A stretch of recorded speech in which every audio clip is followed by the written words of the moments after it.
শ্ৰীমন্ত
নবনীলা মহামেঘ খণ্ড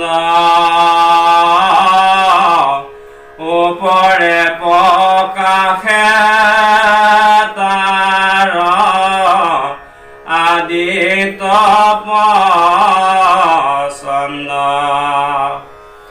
দুই পূৰ্ণ ছন্দ তাৰ থাকে দুই পাশে তাতে ইন্দ্ৰধনু থিৰ বিজুলী প্ৰকাশে। কৃষ্ণ হে বৈকুণ্ঠ পাৰিষদ সদী গুৰুমতী বাৰুৱাই মাটি হ'ব। এয়া ধাৰাবাহিক অনুষ্ঠান শিৰোমণি ভাগৱত পাঠ আৰু প্ৰবচন একাধিক ক্ৰমে চলি আহি আছে আৰু সেয়েহে জয় জয়তী আমি আপোনাৰ সবাৰ চৰণত কৰজোৰে প্ৰাৰ্থনা জনাই প্ৰভু ভগৱন্তৰ সেৱা ধৰিছোঁ। আপোনাৰ সদৌতি পৰিয়াল কুশল মংগলে থাকক, ঈশ্বৰে কৃপা কৰক আৰু সমগ্ৰ জীৱ জগতক যেন প্ৰভু ভগৱন্তই কল্যাণ কৃপা কৰিব লাগে। আমি এই আসনৰ পৰাই জয় জয়তে প্ৰভু ভগৱন্তৰ চৰণত ভক্তিভৰা সেৱা নিবেদন কৰিছোঁ।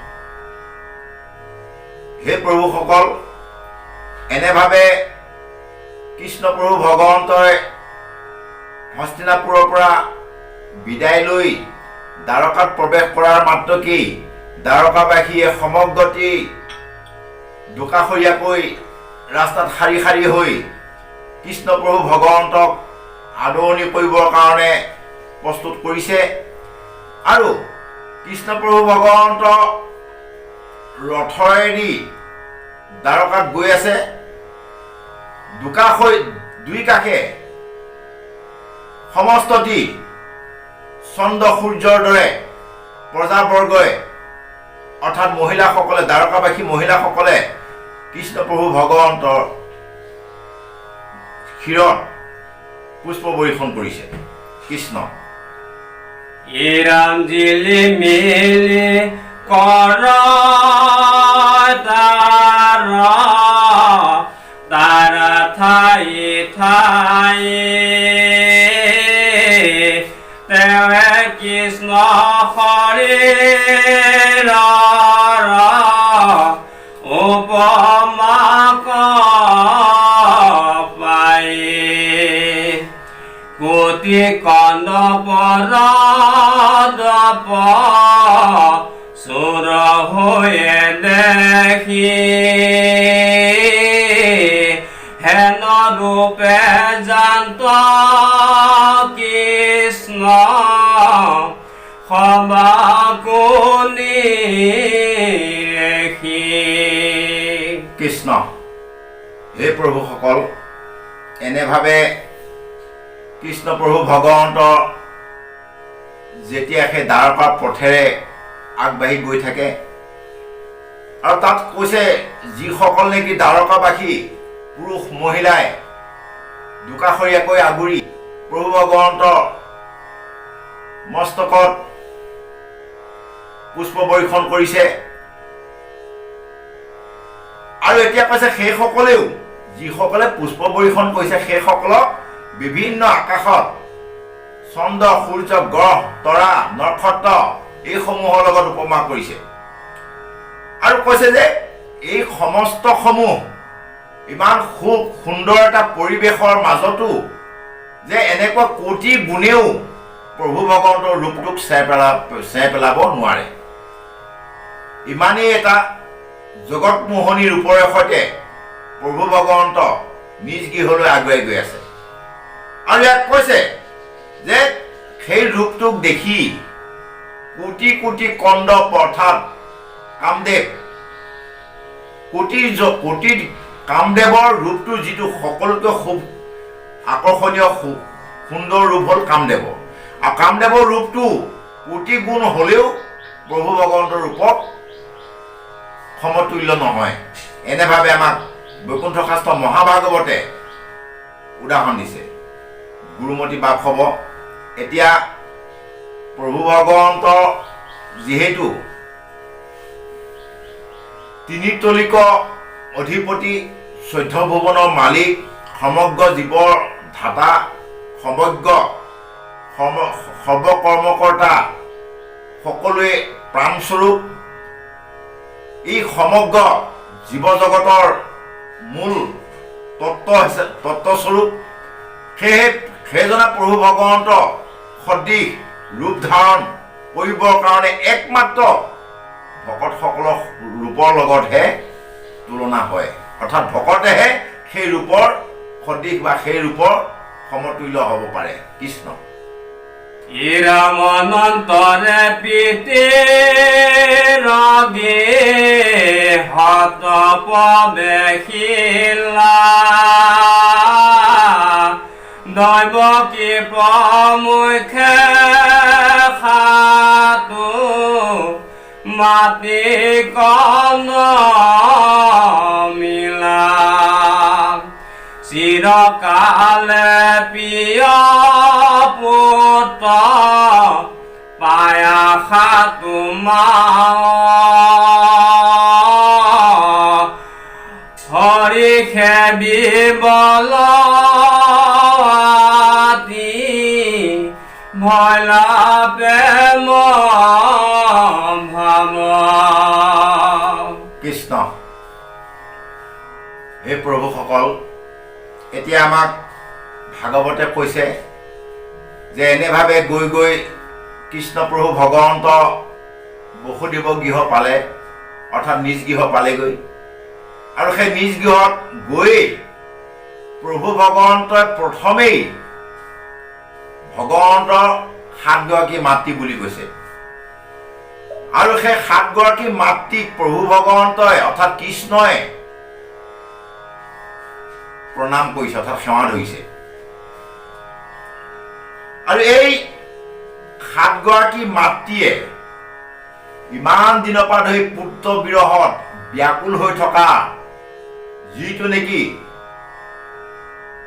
শোকাতুৰ অৰ্থাৎ শোকত আছিল পিয়াহত আছিল সেই পিয়াহটো তেওঁলোকে প্ৰাণ ভৰি নয়ন ভৰি প্ৰাণ কৰিছে আৰু সেই এতিয়া বহু ভকতৰ বিভিন্ন ভজনা ভকতৰ বিভিন্ন প্ৰকাৰে মত পোষণ কৰে বিশেষকৈ 7 গৰাকী মাতৃ বুলি কোৱাৰ লগে লগে ইয়াত এটা বৰ জঞ্জলীয় প্ৰশ্ন এটা উঠে আৰু আমিও তেনেভাৱে সেই জঞ্জলীয় মাজৰো আমিও এজন সেয়েহে আমি ক'ব বিচাৰোঁ সেই 7 গৰাকী মাতৃ আমি কোৱা কথাটি বৰ সঠিক হয় বুলি আমি বৰ জোৰে সৈতে বৰাই ক'ব নোৱাৰোঁ তবু যিহেতু এই শাস্ত্ৰ বৈকুণ্ঠ শাস্ত্ৰ মহাভাগৱত জ্ঞান বিজ্ঞান তদম ৰহস্য ইয়াৰ তত্ত্বটো বৰ গধুৰ গতিকে সেই তত্ত্বসমূহক লক্ষ্য ৰাখি সেই তত্ত্বমূলকভাৱেহে আমি দাঙি ধৰিব বিচাৰিছোঁ এই ব্যাখ্যাভাগী এই সপ্তগৰাকী মাতৃ বুলি কোৱাৰ লগে লগে প্ৰভু ভগৱন্ত প্ৰথমতে আহে, কাৰণ এই ভগৱন্ত প্ৰভু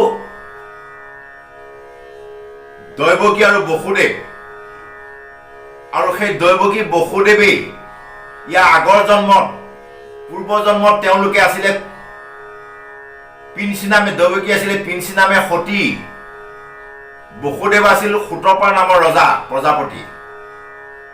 আৰু তেওঁলোকে বহু বছৰ ভগৱন্ত প্ৰভুক আৰাধনা কৰি যেতিয়া ভগৱন্ত প্ৰভু সন্তুষ্ট হৈ তেওঁলোকৰ সন্মুখত দেখা দিয়ে, তেতিয়া তেওঁলোককনো কি বৰ লাগে সোধাত সেই সুতপা ৰজা আৰু পিঞ্চি সতীয়ে ভগৱন্তক বিচাৰিছিল যে হে প্ৰভু, তোমাক আমি পুত্ৰ হিচাপে পাব বিচাৰোঁ।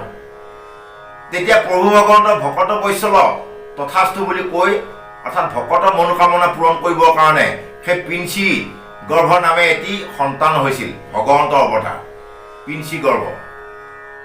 আৰু সেয়ে প্ৰথম মাতৃগৰাকী হ'ল পিঞ্চি।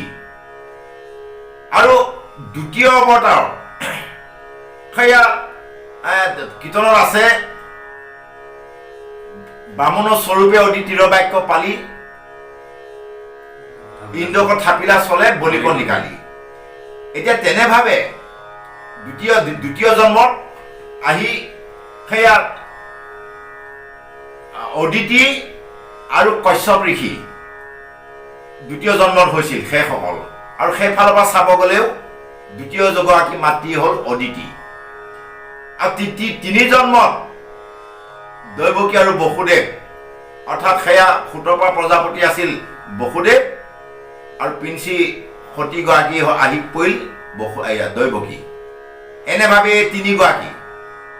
তাৰপিছতে আহিল বসুদেৱে আন এগৰাকী বিয়া পাইছিল, সেইগৰাকী হ'ল যি নেকি বলুভদ্ৰ মাক, সেইগৰাকী হ'ল ৰোহিণী। এই চাৰিগৰাকী হ'ল। তাৰপিছত গৈ গকুলত যেতিয়া আছিলগৈ কৃষ্ণ, গকুলত ৰাখিছিল, তাত গৈ পাইছিলগৈ যশোদা। একে পাঁচগৰাকী হ'ল। তাৰপিছতে তনপান কৰিছিল বৈৰভাৱে হ'লেও, বা মৃত্যু দিব মাৰিব মনেৰে হ'লেও পুতনা ৰাক্ষসীয়ে কৃষ্ণ প্ৰভু ভগৱন্তক তনপান কৰাইছিল। সেইফালৰ পৰা চালেও তেখেতো মাতৃ সদৃশ বা মাতৃ, গতিকে সেই পুতনাৰ সৈতে ছগৰাকী হ'ল। আৰু তাৰপিছতেই যেতিয়া নেকি অষষ্ঠমা ব্ৰহ্মাস্ত্ৰত উত্তৰাগৰ্ভত পৰীক্ষিত আছিল, আৰু সেই উত্তৰাগৰ্ভত নাশ কৰোঁ বুলি, ধ্বংস কৰোঁ বুলি অষষ্ঠমাই যেতিয়া ব্ৰহ্মাস্ত্ৰ প্ৰহাৰ কৰিছিল, অৰ্থাৎ পৰীক্ষিত তেতিয়া গৰ্ভস্থ হৈ আছিল, আৰু সেই পৰীক্ষিতক ৰক্ষা কৰিবৰ কাৰণে প্ৰভু ভগৱন্তই গৈ উত্তৰাগৰ্ভত প্ৰৱেশ কৰিছিল।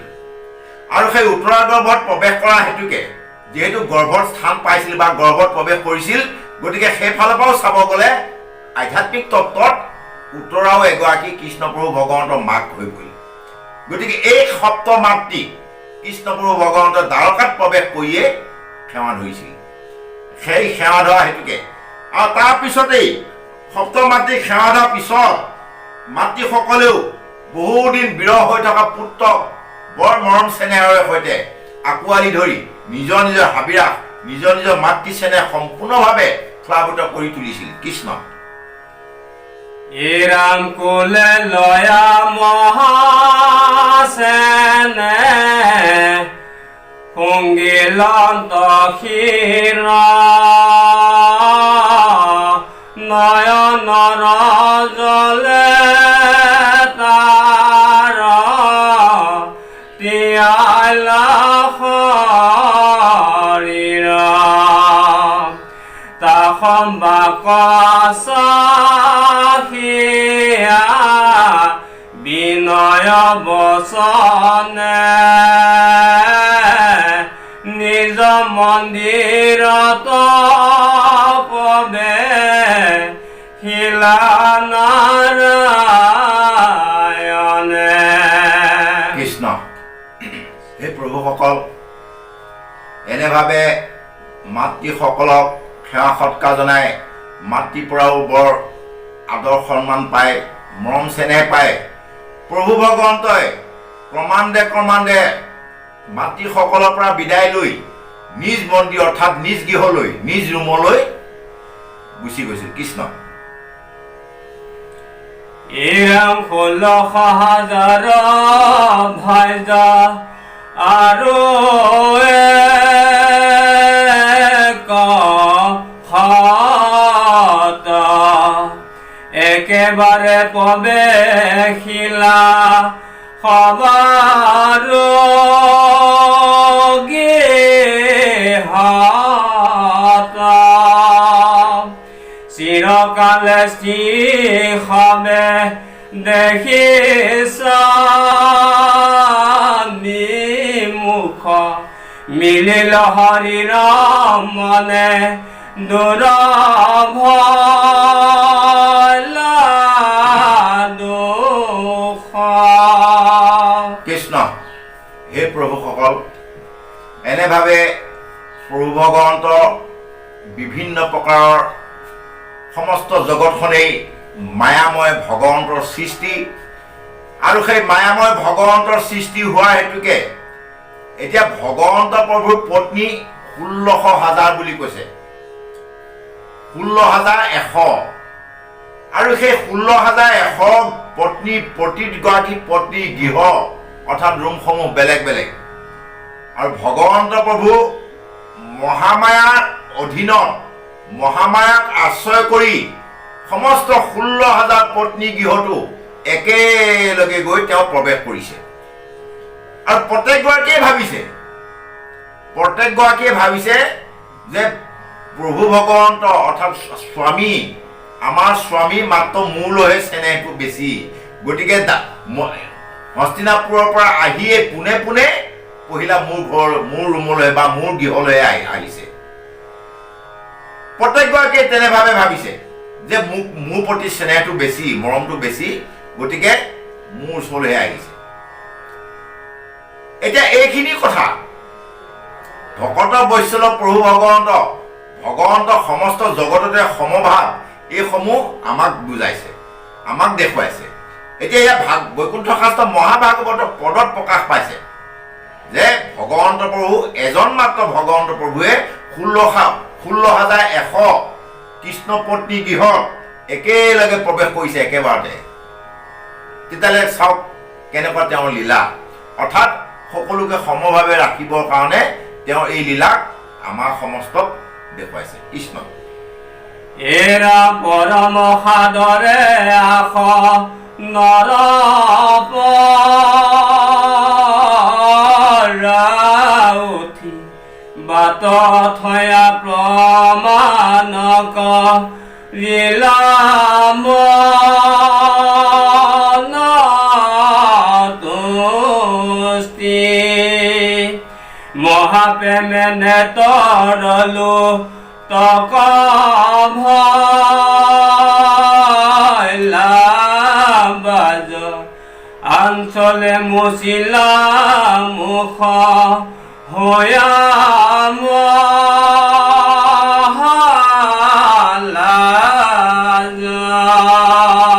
কৃষ্ণ।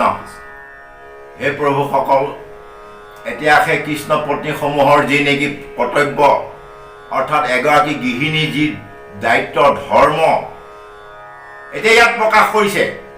কি কৈছে? কৃষ্ণ প্ৰভু ভগৱন্তৰ অহাৰ লগে লগে ততাতৈয়াকৈ লৰাখেদাকৈ আগবাঢ়ি গৈ কৃষ্ণ প্ৰভু ভগৱন্তক আগুৱাই আনি তেওঁক সুন্দৰভাৱে হাত ভৰি ধুৱাই তেওঁক যি পাৰে পাতলা আহাৰ জা জলপান খাবৰ কাৰণে দিছে। আৰু তাৰ লগে লগে ভগৱন্ত প্ৰভুৰ আগমনত বা ভগৱন্ত প্ৰভুক দৰ্শনত বা ভগৱন্ত প্ৰভুৰ পৰশনত কৃষ্ণ পত্নীসকলে লজ্জা লাজুক এটা ভাৱ প্ৰদৰ্শন কৰাই ইমান দিনৰ মূৰত যে তেওঁ যে স্বামী যে দৰ্শন পাইছে তাত এটা প্ৰকাশ পাইছে লাজুক ভাৱ, অৰ্থাৎ গৃহস্থী অৰ্থাৎ আইসকলৰ প্ৰকৃত আইসকলৰ সেই ভাৱ ভংগীমাটো হ'ব লাগে। অৱশ্যে এই আইসকলৰ সেই ভাৱটো হ'ব লাগে বুলি ক'ব যাওঁতে আমি যদি নিজকে ভাবোঁ আমি পুৰুষ, আমাৰ আইগৰাকী বা পত্নীগৰাকীয়ে মহিলা বুলি ভাবোঁ, স্ত্ৰী বুলি ভাবোঁ, প্ৰকৃতি বুলি ভাবোঁ, নহয়। আমাৰ এই দেহ প্ৰকৃতিৰ কথা কৈছে। আমাৰ এই দেহটো 14 ইন্দ্ৰিয়, প্ৰাণ, বায়ু, মন এইসমূহ একত্ৰিত হৈ যিটো নেকি আমি পঞ্চভৌতিক দেহ ধাৰণ কৰি আছো, এই দেহ প্ৰকৃতি যিটো নেকি আমাৰ পৰম কৰ্তব্য, যিটো মানে কি এতিয়া ইয়াত দ্বাৰকাবাসী কৃষ্ণ পত্নী সকলে যিটো ধৰ্ম পালন কৰি দেখুৱাইছে, আমাৰ এই দেহটো দেহৰ ধৰ্ম, অৰ্থাৎ এই দেহটোক আমি তেনেভাৱে খটাব লাগিব, তেনেভাৱে ব্যৱহাৰ কৰিব লাগিব, তেতিয়াহে আমি ভগৱন্তৰ ভক্তিযুক্ত হ'ব পাৰিম, অৰ্থাৎ কৃষ্ণ প্ৰভু ভগৱন্তই কৃপা কৰিব। কৃষ্ণ ৰঞ্জয়দপি কাষতে থাকা ঈশ্বৰ মাধৱ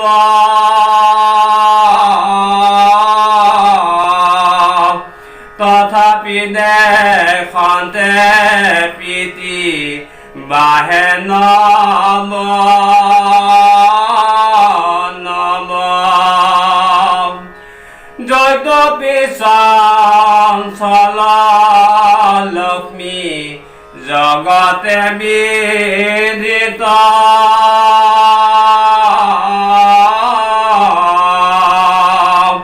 তথাপি নেৰন্ত পদ যাৰ কদাচিত।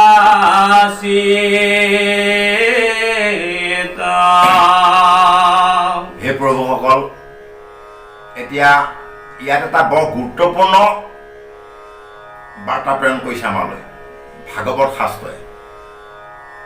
কেনেকৈ প্ৰভু ভগৱন্ত আৰু লক্ষী আইগৰাকীৰ মাধ্যমেৰে ইয়াত কৈছে, পদত কৈছে যে যদ্যপি অৰ্থাৎ হয় সেই কৃষ্ণ পত্নীসকলৰ অনবৰতেই প্ৰভু ভগৱন্তৰ লগতেই থাকে, সদায় মানে তেওঁৰ লগত সান্নিধ্য পাই থাকে, ভগৱন্তৰ সান্নিধ্য সদায় পায়, সদায় থাকে যদিও, সদায় পায় যদিও তবুও তেওঁলোকৰ হেঁপাহটো দিনক দিনে আৰু বাঢ়িয়ে গৈ থাকে। অৰ্থাৎ ভগৱন্তৰ কলা কৌশল যিহেতু তেওঁ 16 কলাৰ পূৰ্ণ অৱতাৰ হোৱা হেতুকে কৃষ্ণ পত্নীসকলক ভগৱন্তৰ সান্নিধ্য পায় কোনো দিনাখনেই তেওঁলোকৰ মন পূৰা নহয়।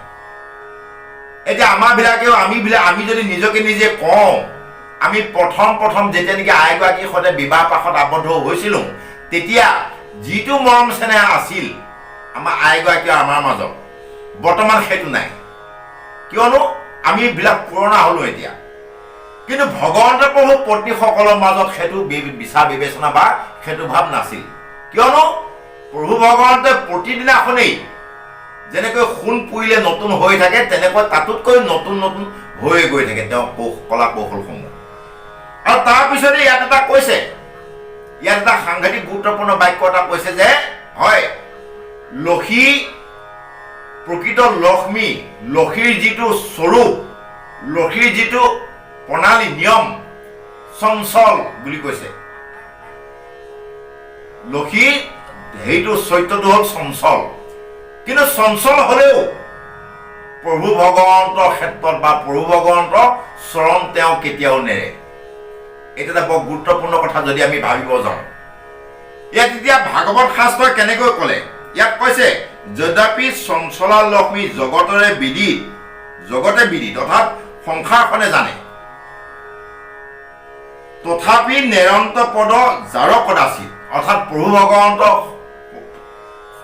পদকমল অৰ্থাৎ ভৰি দুখন কোনো দিনাখনেই এৰি নিদিয়ে কেতিয়াও।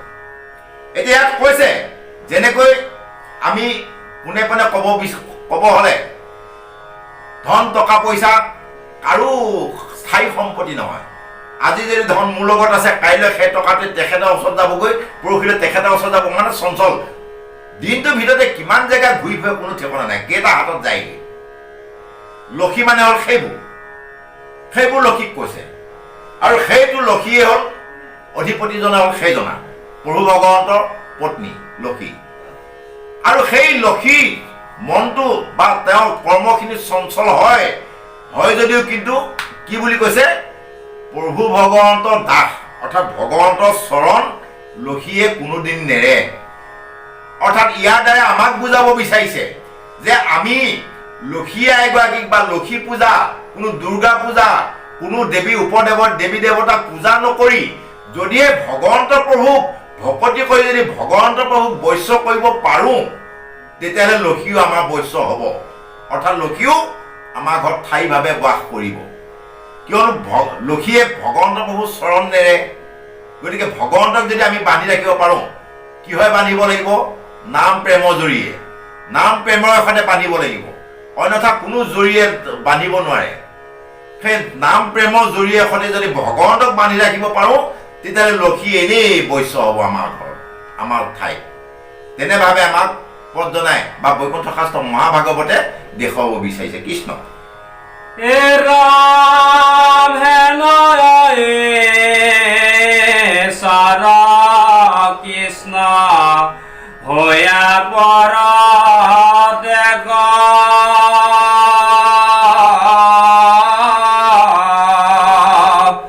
শ্ৰীৰত্ন মধ্যে কিয়া কৰিলা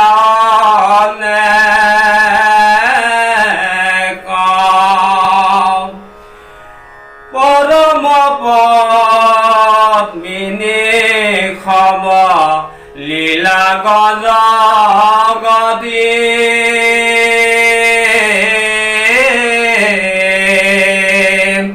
কৃষ্ণ কমোহিবে কাৰো নভৈল শকতি।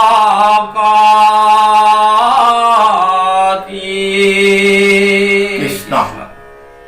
হে প্ৰভুসকল, এতিয়া তেনেভাৱে হয় সমস্ত 16,100 কৃষ্ণ পত্নীসমূহ প্ৰত্যেকগৰাকীয়ে স্বৰ্গ অপেশ্বৰা সদৃশ পদ্মিনী, দেখিবলৈ সুন্দৰ, অংগী ভংগীও বহুখিনি, কলা কৌশলসমূহ সম্পূৰ্ণ পূৰ্ণাংগ জানে।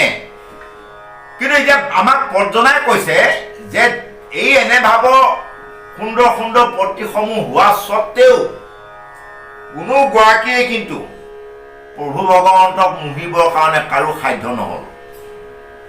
কিয়নো যাৰ মায়াই সমগ্ৰ জগত মোহি আছে, সেইজনা প্ৰভু ভগৱন্তক মোহিবলৈ কাৰ সাধ্য আছে? এতিয়া যদি সেই মায়া তৰণৰ উপায় বিচাৰিবলৈ হ'লে আমি প্ৰভু ভগৱন্তৰ চৰণত শৰণাপন্ন হ'ব লাগিব। কেনেকৈ? আমাক সেই শৰণৰ ঘোষা ভাগতে মাধৱ পুৰুষে দেখুৱাইছে, হে কৃষ্ণ স্বামী তজু পাৱে আমি কেৱলে শৰণ চাওঁ, কৰা অনুগ্ৰহ মায়াৰ নিগ্ৰহ তেৱেহে প্ৰভু এৰাও। কি বুলি কৈছে? যে হে প্ৰভু, আমি আপোনাৰ চৰণত শৰণাপন্ন হৈছোঁ, আমাক আপুনি আপোনাৰ চৰণত শৰণ দিয়ক।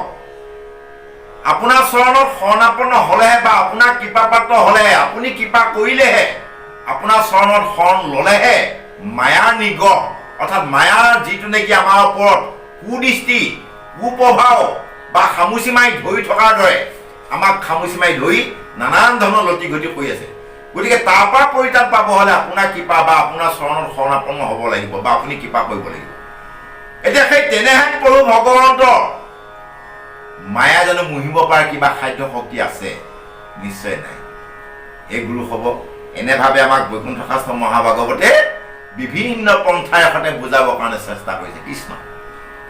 হে ৰাম জগতৰে অন্তস্বামী ঈশ্বৰ মুৰাৰী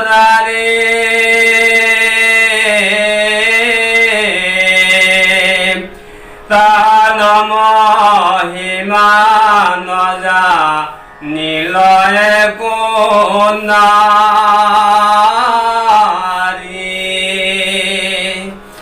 মনে মানিলে ক কৃষ্ণ কিনো কামা তোৰ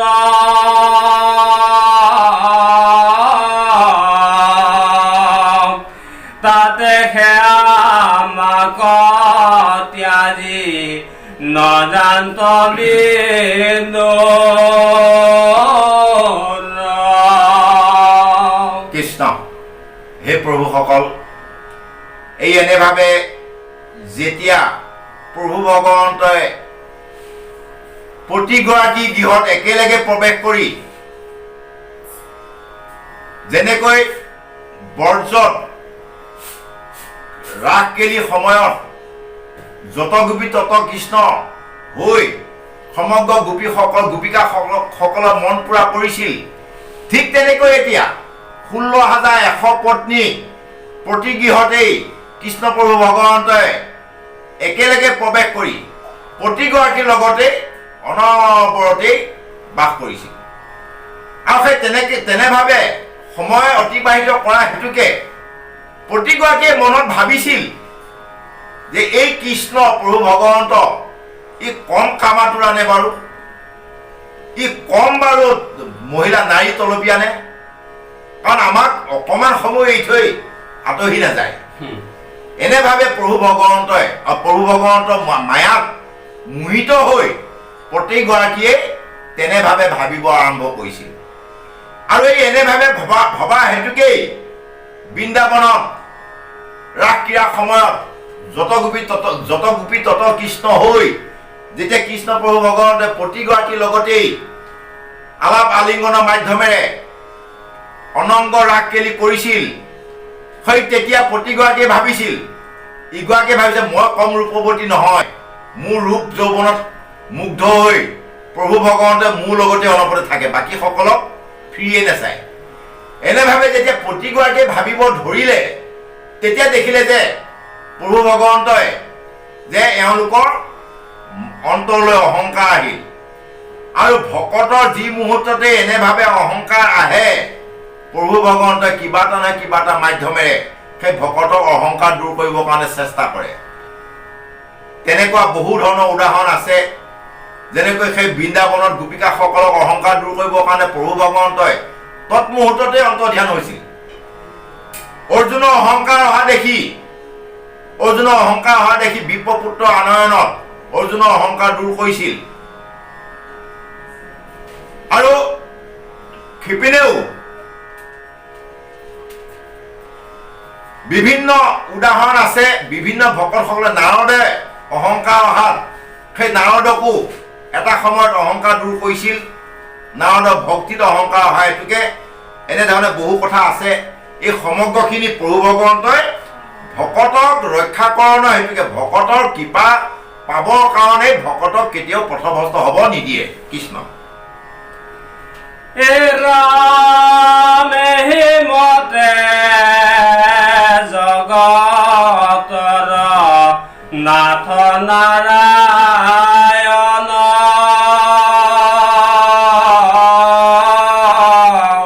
সাধন্ত সমস্তে ভকতৰ প্ৰয়োজন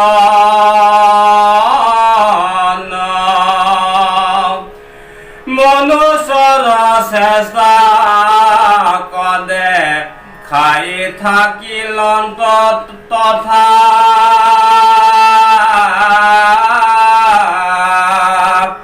গইলা দৰ্শ একাদৰ্শ অধ্যায়ৰ কথা। কৃষ্ণ। হে প্ৰভুসকল, এনেভাৱে প্ৰভু ভগৱন্তই কৃষ্ণৰূপে দৈৱকৃত ভৈলা অৱতাৰ শংখ চক্ৰ গদা পদ্ম কৰত তোমাৰ, এনেভাৱে এই পূৰ্ণাংগ পূৰ্ণ অৱতাৰটো নৰ হিচাপে অৱতাৰ গ্ৰহণ কৰি নৰচেষ্টা দেখুৱাই দুষ্ট দৈত্য দানৱসকলক সংহাৰ কৰি ভূমিভাৰ হৰণ কৰি সৰ্বশেষত প্ৰভু ভগৱন্তই নিজৰ পৰিয়ালটোকো যমুনা নদী কিনাৰত গৈ বাৱনী খুৱাই দন্ধু মাধুৰী বনয়ৰ সৈতে কাজিয়া লগাই ধ্বংস কৰি পৃথিৱী অৰ্থাৎ ভূমিভাৰ হৰণ কৰি বৈকুণ্ঠলৈ নিজেই গুচি গৈছিল।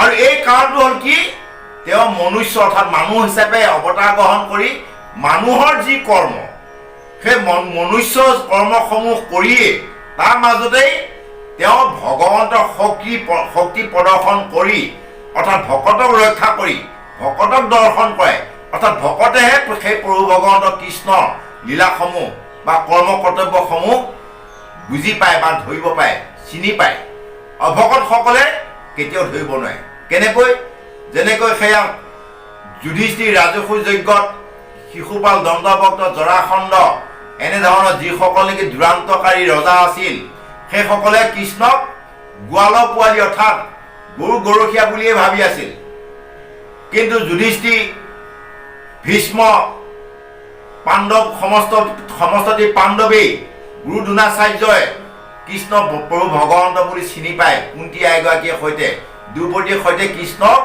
চৰণত শৰণাপন্ন হৈ কৃষ্ণ কৃপা প্ৰাপ্ত হৈছিল এনেধৰণৰ কৰ্মখিনি হেতুকেই প্ৰভু ভগৱন্তই এই সংসাৰ জন্ম অৱতাৰ গ্ৰহণ কৰি নৰচেষ্টা দেখুৱাই লোক জগতক ধৰ্ম স্থাপন অধৰ্মক নাশ কৰি বিদায় লৈছিল প্ৰভুসকল এতিয়া আমাৰ সময় সমাগত হোৱা হেতুকে সময়ৰ প্ৰতি লক্ষ্য ৰাখি আমি আপোনাৰ খবৰ মাজৰ পৰা বিদায় ল'ব ওলাইছোঁ আৰু বিদায় লোৱাৰ আগতেই আপোনাৰ সবাৰ চৰণত কৰজোৰে প্ৰাৰ্থনা জনাই আমাৰ হৈ যোৱা ভুল ত্ৰুটি মাৰ্জনা বিচাৰিছোঁ আৰু লগতে সেই নেদেখাজনৰ চৰণত কোটি কোটি বা নমস্কাৰ জনাই আমি প্ৰাৰ্থনা জনাব বিচাৰোঁ আপোনাৰ সদৌতি পৰিয়ালৰ কুশল মংগলৰ হেতুকে প্ৰভু ভগৱন্তই যেন কৃপা কৰে কৃষ্ণ